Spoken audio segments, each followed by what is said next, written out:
Evet sevgili dostlar merhabalar. Portland Atölye ile yemekler yapmaya başlıyoruz. Gerçekten bu seride Portland'ın harika pişirme ürünleri ve tabaklarıyla sizlere yemekler yapacağız. Az tüketilen sebzeler, buzdolabında ne bulduysak onunla yemekler, sıcak yapılıp soğuk sunulan ürünlerimiz, dokunuşlarımız tamamen ve tamamen size farkındalık sunabilecek yemekler yapacağız. Size biraz Portland'dan bahsetmek istiyoruz. Yaklaşık 45 yıldır ülkemizde porselen üretiyor ve dünyanın birçok ülkesine ihracat yapıyor. %100 Türk markası Portland yaptığı tasarımlarla, Ar-Ge'lerle ülkemizde yıllardır gerek şeflere gerekse evdekilere yani hepimizin evine harika tasarımlar sunuyor. Biz de bunlarla elimizden geldiğince iyi yemekler yapıp şık tabaklarda sizlerin gözünü, gönlünü aydınlatıyoruz. Bu video serisinde de sizlere Portland'ın harika ürünleriyle farkındalık yapacak yemekler hazırlayacağız. Şimdi yemek yapmaya başlıyoruz. Yapacağımız ilk yemek mevsime de uygun olduğu için biliyorsunuz bazı ürünler mevsimin sadece belirli aylarında veya günlerinde oluyor. Bunlardan bir tanesi de çağla. Ve tabii ki enginar size çağlalı, enginarlı ve siyah üzümlü, varsa beyaz üzüm. Çünkü burada yapmak istediğimiz şey tamamen biraz yemeğe tatlılık katmak. Hemen yemeğimizin malzemelerinden kısaca size bahsetmek istiyorum. Enginarımız var. 2, 4, 6 adet enginarımız var. Şöyle 1-1,5 avuç çağlamız var. En son yani yemeğimiz pişiyor. Bir son 5 dakika üstüne koymak için siyah üzümümüz var. Zeytinyağlı deyince aklıma benim kesinlikle ve kesinlikle soğan gelir. Bol soğanlı zeytinyağlı her zaman 1-0 öndedir. Ve olmazsa olmaz. Ben her zaman yemeklerimde tatlı, ekşi ve tuz, umami dediğimiz dengeyi sağlamak isterim. Birazcık şeker kullanacağım. Tuzumu kullanacağım. Tabii ki hepimizin bayıldığı zeytinyağı ve üstüne de dereotu. Genelde zeytinyağlarımıza bakla gibi, enginar gibi bu tür lifli ürünlere enginar çok yakışıyor. Hemen başlıyoruz. Yemeklerimizi sizi hiç zorlamayacağız. Genelde biz şefler sıkıysa yap yemekleri yaparız. Ben de buna her zaman için karşı olmuşumdur. Hepimizin yapabileceği yemekler seçtik. Malum devir, tasarruf devri.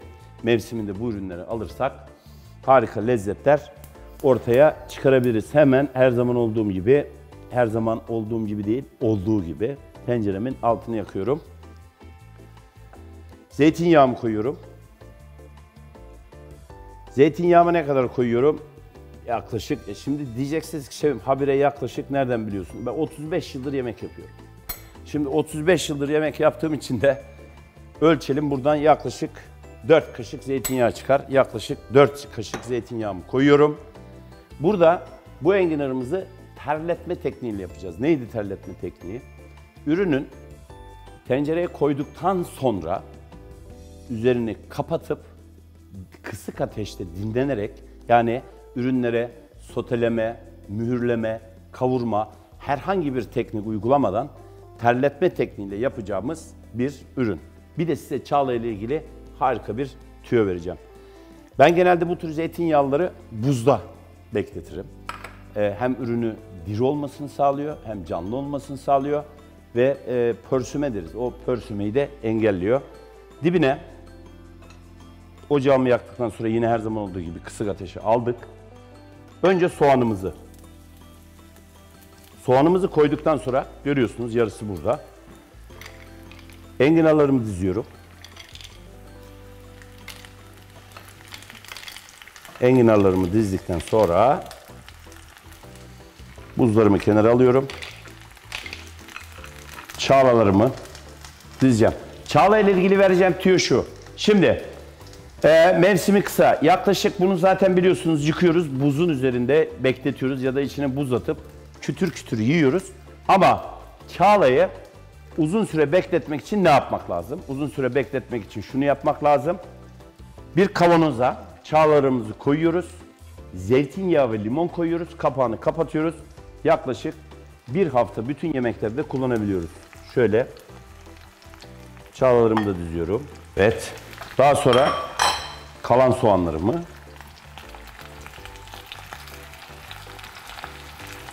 gerçekten muhteşem bir yemek oluyor. Bu bir taraftan da hafif hafif kokular gelmeye başladı. Bu da hazır. Efendim bu tür yemeklerde limondan çok kaçınmayalım. 2 limondan sıktığımız limon suyunu koyuyorum. Ekşili olması gerekiyor. Hemen yaklaşık şöyle yaklaşık demeyeyim yani 1,5 hatta 2 çay kaşığı tuz ve şeker. Bundan da yaklaşık neyse yaklaşık ağzıma takıldı aslında direkt olarak koyuyorum. Şöyle 2 çay kaşığı da şekerimi koydum. Tariflerimiz birebirdir. Eğer tutmazsa bu tarifler yazın size tekrar yenisini yapacağım. Hatamı da yazabilirsiniz. Ama genelde yazdığımız kitaplarda da yaptığımız reçetelerde de biz önceden reçetelerimizi oluşturuyoruz ama şu an arkadaşlarımız da burada notlarını alıyor. Efendim soğanımızı koyduk, enginarımızı koyduk. Efendime söyleyeyim onun üzerine çağlamızı koyduk. Tekrar soğanımızı koyduk, limon suyunu koyduk, tuz ve şekeri koyduk. Şimdi yaklaşık 2 su bardağı su koyacağım.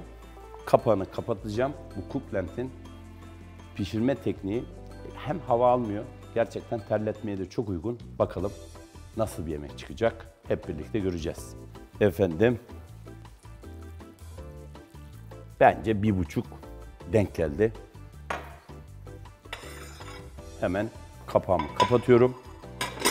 Efendim, yaklaşık 15 dakika enginarımızı pişireceğiz ve daha sonra da altını kapatmaya son 5 dakika kala bu siyah üzümlerimizi koyacağız ve daha sonra dereotuyla süsleyip servis edeceğiz. Hemen geliyoruz. Evet sevgili dostlar, bakalım enginarımız ne durumda? Hemen şöyle bir kontrol ediyorum. Lokum gibi olmuş. Şimdi efendim daha önce de söylediğim gibi üzümlerimden atıyorum. Biraz tatlılık versin diye. Çünkü ekşimiz var. Üzümde biraz tatlandıracağız. Tuzumuz da var. Limonumuz da var. Şimdi siyah üzümlerimizi attık. Yaklaşık 5 dakika kadar daha bekleteceğiz. Çünkü o üzümün hem aroması hem şekeri biraz enginarımıza geçsin. Bu ürünün diğer bir özelliği de yemeği pişirdikten sonra normal ısısına getirip buzdolabına atıyoruz. Ve buzdolabından çıkarıp gördüğünüz gibi hem şık hem renkleri güzel, tasarımı güzel. Bu ürünü alıp direkt soframıza getireceğiz. 5 dakika sonra altını kapatacağız. Evet, altını kapatıyorum. Üzümlerimiz oldu. Şimdi normal ısı seviyesine gelmeyi bekliyorum. Daha sonra buzdolabına atacağım ve buzdolabından çıkarıp masada servis edeceğiz. Evet, enginarımız geldi. Hemen açıyorum. Üzümlerin ve çağlanın ve soğanın mis gibi kokusu geliyor. Şöyle hemen servis edelim. Böyle soğanından, efendime söyleyeyim, çağlasından ve üzümünden. Evet, daha önce de söylediğimiz gibi çağla ve enginar mevsiminde tüketildiğinde çok güzel. Tabii ki yaz aylarından da harika şekilde bizim kültürümüzde biliyorsunuz konserve var. Şöyle ama tabii ki her şey mevsiminde güzel. Bir tane daha koyuyorum. Efendim çağla ve enginar inanılmaz yakışıyor. Bakın buraya biraz da suyumda da göreceksiniz şöyle. O üzümün kırmızılığı da yansımış.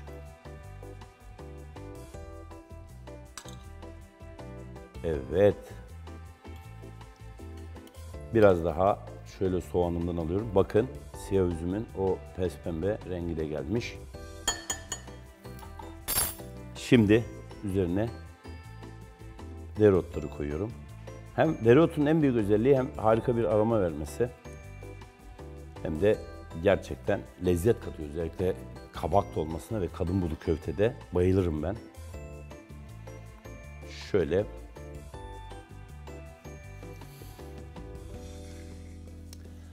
Evet efendim, bu mevsimin en güzel 2 ürünüyle size harika bir siyah üzümlü ve çağlalı enginar yaptık. Biliyorum ki hepiniz geleneksel bizim enginarımızı yapıyorsunuz. Güzel böyle iç baklalı, taze soğanlı. Ama biz de bir nebze size katkıda bulunmak istedik. Harika bir çağlalı ve siyah üzümlü bir enginar yaptık. Afiyet olsun.